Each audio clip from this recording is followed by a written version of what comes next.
The future of mobile communication is on the horizon. Introducing 6G, the sixth generation mobile system standard. But first, let's talk about 5G. This technology revolutionized the way we use mobile devices with faster speeds and more reliable connections. And now, researchers and innovators are working on 6G, which promises to be even faster and more versatile than 5G. 6G will support cutting-edge applications such as virtual and augmented reality, instant communications, and the Internet of Things. Companies, research institutes, and governments around the world are already exploring the potential of 6G networks with plans for decentralized business models, infrastructure sharing, and advanced technologies like mobile edge computing and AI. However, as of now, there's no universally accepted standard for what qualifies as 6G technology. But one thing is for sure, the future of mobile communication is looking bright with the promise of 6G.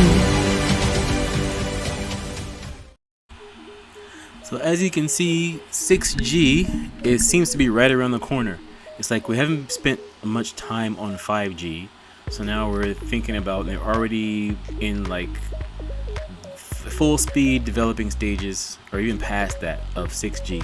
They want to basically expand 6G, or 6G gonna be the foundation for a lot of AI devices, a lot more advanced smartphone operations, a lot of sensing things. They're gonna mention a lot of sensing involved, and I think this goes back to AI, and basically it's gonna tie into everything, whether it's self-driving cars, drones, the augmented technology. I made a video about augmented technology a while back, so it's gonna touch everything, and I think they want to make 6G a foundation of AI. AI is already kind of started with us already, right? With so many AI bots out right now.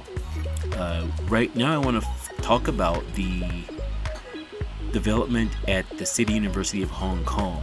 They have basically designed these meta devices, and they're able to help direct the 6G signal in terahertz, right? It's in terahertz, so you can transmit all this data without a lot of power loss, without a lot of power leakage.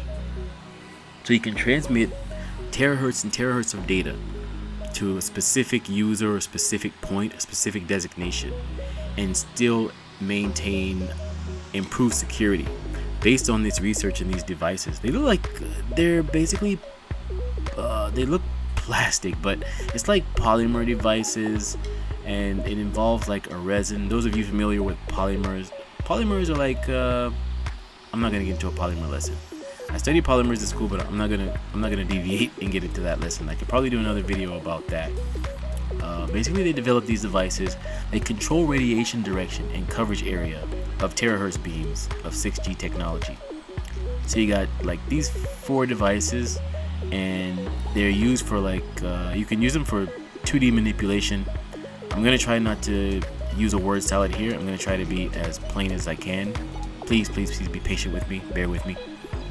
So basically, the Hong Kong researchers invented the tunable terahertz devices. So these devices can be tuned to a specific location, a specific direction. They can control the coverage area, and they rotate these meta surface devices, and they can direct the 6G signal only to a designated recipient, right? So this is basically helping your communication devices and transmission of data.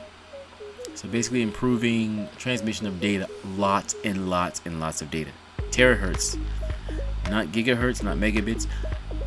Meanwhile, they want to be able to also support the megabits per second, gigahertz per second, kind of backwards compatible.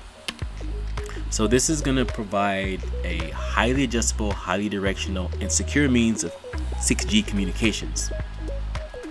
So as I mentioned earlier, the devices are like really thin sheet material. They're really small, and they can kind of produce these really cheaply. It's already developed in Hong Kong, so hey, I'm sure they can develop these cheaply. They've proven to develop a lot of other cheap devices in China, even though Hong Kong is recently new to China. But Yeah, they're really cheaply developed, and they have a diameter of like 30 millimeters. So they're really small, and it has like 11,000 micro antennas on it, right? And they're really, really small, like 0.25 millimeters. So these things are very small devices. So they conduct the experiments, and they verify that the devices they develop can basically project and focus specific points at high speeds and transmit heavy amounts of data and with high precision. And this signal can be switched from one user to the other or one direction to the other. And the surfaces they kind of layer them with a high temperature resin. Using 3D printing, this is basically touching every technology. So they're using 3D printing to make these. They're lightweight, very small. Again, they can be produced in large amounts at low cost. So imagine what we can do with these. Like, I'm just trying to think what you could make yourself with these things. But this is basically given a huge leap for 6G. This will also reduce the amount of material used, because right now for like terahertz systems, they use really bulky, heavy electrical devices. They usually heavy lenses and reflectors, so it's kind of like really bulky material right now that's transmitting this radiation signal. And so with these small devices, it reduces the bulkiness and this improves development. So it kind of streamlines the communication, 6G communication. What really helps these devices work really well is the design of the small antennas we mentioned earlier. Little small, like 0.25 millimeter antennas that are sitting on these devices. Actually, 11,000 micro antennas. They're 0.25 millimeters by 0.25. There is a meticulous design to the antennas that help with the transmission of this radiation signal. I'm going to check out a video of there's a mobile communication conference that's happening in Spain. It's already happened in Spain recently, and they go over the different applications of 5G. I'm going to look at one or two videos that cover that. This first one, they're going to talk about the sensing that involves 5G, sensing things and incorporated with AI, and they're going to go into more detail. And I think this is going to go into basically robotic machines, like basically self-driving forklifts, self-driving trucks, things like that. I think that's going to be the future of this 6G technology, because it's going to send out signals to sense things, and you can kind of move around things or move on things or through things. Anyway, we'll start this video. 5G is the focus at MWC 23, but for Nokia Bell Labs, it's about the future. I'm Michael Hainsworth, live in Barcelona. Peter and Amanda join us from Nokia Bell Labs. Thank you very much for joining us. Hi, welcome for having us. Good to see you. Great to join you. All right, so let's first of all talk about the fact that there have been mock-ups in the past of 6G, but these are now real-world demonstrations. No, indeed, we are proud to show the first two real proof of concept 6G systems. And what we are showing is really how 6G will be different from 5G. The first system is what we call a network with a sixth sense, 6G. Sixth sense. It's using the ubiquitous radio around us, not only for communication, but also for sensing, using radar to sense location of people or objects, speed, and even gesture. The second demo is about using AI in very new ways, also for the air interface.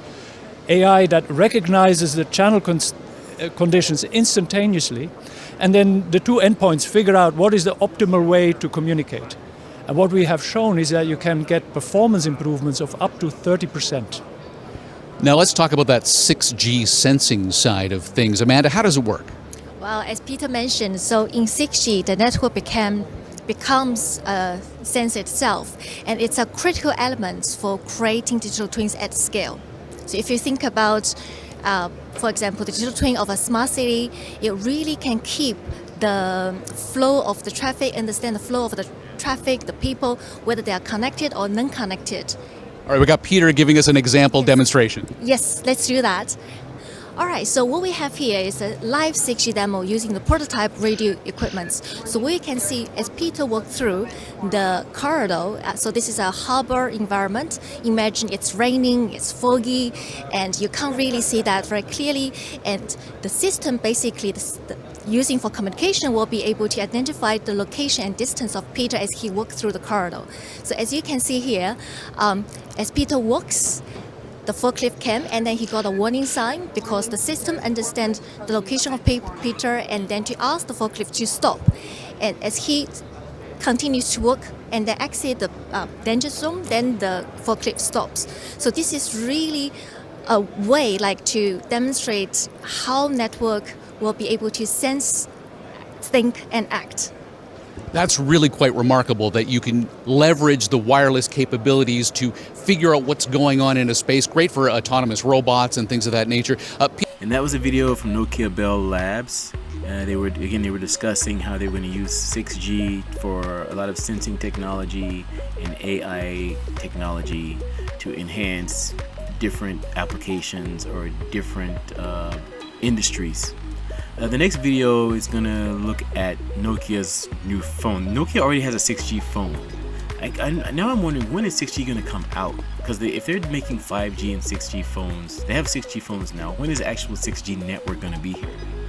Because now I'm thinking about it. Remember, some people have 5G phones, and sometimes 5G phones, they weren't. I don't think some networks weren't ready for 5G phones in some places, and there were some issues. Now I'm wondering with this, even though they make it sound exciting that 6G is around the corner. If you have a 6G phone before 6G is here, when 6G gets here, will the phone be ready? I mean, that's something you want to think about. So I'm gonna take a look at that video.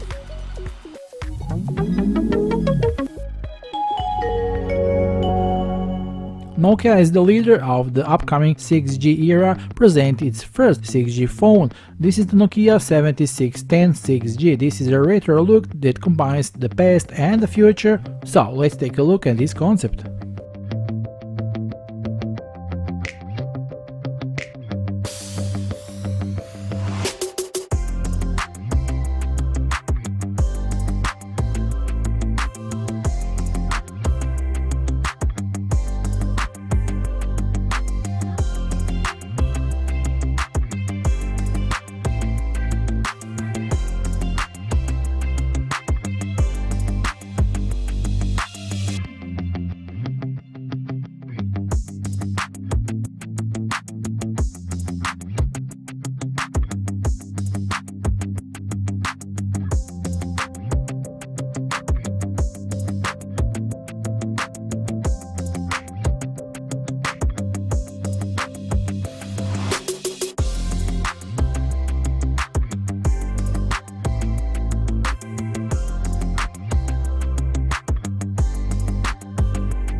That kind of reminds me of one of those old school prepaid phones Nokia used to have. If anybody remembers those really old school prepaid phones, it's kind of funny. But yeah, it's interesting what's coming out next with 6G. Kind of looks exciting with the new augmented technology involved. I wonder how, because now even though our phone screens are small, anyway, I know it's going to enhance gaming. It's definitely going to enhance gaming. I wonder how it's going to enhance communications. As in one day we're going to sit your phone down like on a chair or something, and a hologram of whoever calls you on the phone shows up, and it's kind of like you're talking to the hologram even though they're not there, but it's just like an image, and it's the same for you when you call them, right? I wonder if that's going to be. I'm thinking that's the direction it's going to go. This is just my guess. Anyway, let me know what you think. Feel free to share your thoughts. Thank you so much for listening.